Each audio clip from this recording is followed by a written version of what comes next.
현재는 보인고등학교를 졸업하고 서울대학교 화학생물공학부에 진학 예정인 김영우입니다.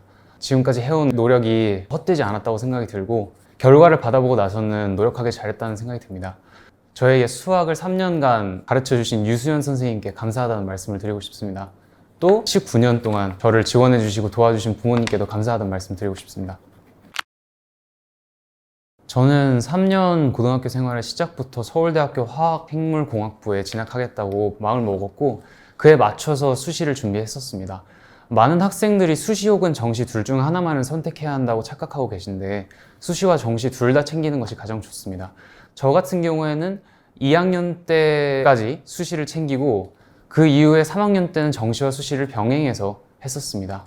특히 서울대학교 같은 경우에는 내신을 정시에까지 반영하기 때문에 서울대학교에 진학 예정인 학생들 같은 경우에는 수시와 정시를 둘 다 챙기는 것이 가장 중요해 보입니다. 제가 정시로 서울대학교에 합격할 수 있었던 이유는 어려운 시험을 잘 보았기 때문입니다. 어려운 시험을 잘 보기 위해서 가장 중요한 것은 기본기를 탄탄하게 다지는 것입니다. 만약에 그 과목이 수학이라면 개념을 정확하게 이해하거나 어떠한 식이 나오는 증명 과정을 이해하고 있는 게 중요합니다. 이런 식으로 기본에 충실하게 개념을 익히거나 공부를 해왔다면 어려운 시험에서 느껴지는 안정감이 달라지기 때문입니다. 예를 들어서 그것이 국어라면 개념어를 완벽하게 숙지하고 있고 또 나만의 풀이 과정을 완벽하게 정리해 놓아서 문제를 풀 때 언제 넘겨야 하는지 언제 풀이를 유지해야 하는지를 미리미리 정하고 기준에 따라서 넘기든지 아니면 풀어내든지를 설득할 수 있을 때 가장 좋은 결과를 얻어낼 수 있습니다. 저는 또 스터디 플래너를 1년 동안 작성했었습니다. 스터디 플래너를 작성할 때 주의해야 하는 점이 한 2가지 정도가 있는데 첫 번째로는 순공 시간에 매달리지 않는 것입니다. 공부 자체는 양보다 질이 가장 중요하기 때문에 시간에만 매달려서는 의미가 없습니다. 순공 시간을 기록해서 한다는 것 자체는 실제로 공부하지 않고 독서실에 앉아있는 시간을 늘린다든지 아니면 제대로 된 공부를 하지 않고 있음에도 불구하고 비효율적인 공부를 하면서 헛된 성취감을 준다든지의 문제가 있습니다. 둘째로는 스터디 플래너에 작성하는 내용을 정확하게 올바른 방법으로 작성하는 겁니다. 스터디 플래너를 작성할 때는 해야 할 일을 작은 단위로 소분해서 내가 그날 할 수 있는 일보다 더 많은 양의 공부를 미리미리 계획해 놓는 것입니다. 소분해서 할 일을 기록할 때 같은 경우에는 헛된 성취감이 아닌 제대로 된 성취감으로 다음 목표를 더 하고 싶게 해주는 동기부여가 되고 그날 할 수 있는 양보다 더 많은 양을 기록하는 것은 수험생에게 있어 한정된 자원인 시간을 더 효율적으로 더 많이 쓸 수 있도록 해주는 아주 좋은 장치입니다. 이런 식으로 스터디 플래너를 쓴다면 공부에서 더 좋은 결과를 얻어낼 수 있습니다. 공부할 때 가장 중요한 것 중 하나는 오답 노트를 제대로 작성하는 것입니다. 많은 학생들이 오답 노트를 잘못된 방식으로 쓰는데 대체로 이런 식으로 씁니다.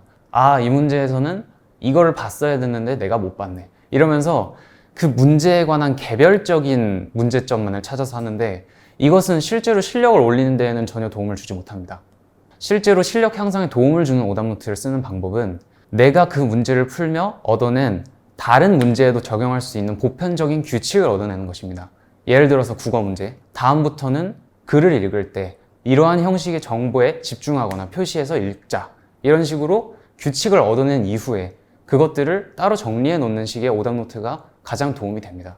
이런 식의 오답 노트를 1년 내내 쌓아서 한 권의 공책으로 만든다거나 한 장의 종이로 압축해 놓는다면 수능날 들고 갈 수 있는 가장 든든한 아군이 될 겁니다.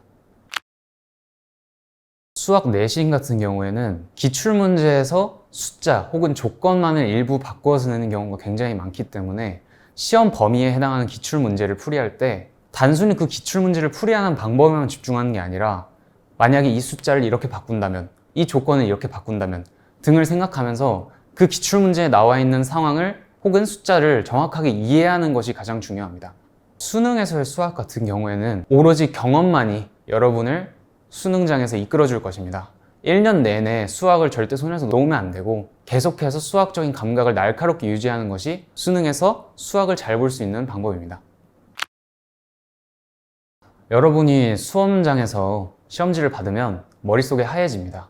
수능장의 분위기 때문에 수험생은 반드시 평소에 하던 능력보다 덜 발휘하게 되어 있어요. 그렇기 때문에 평소에 수험생은 공부할 때 이미지 트레이닝을 하는 것이 굉장히 중요합니다.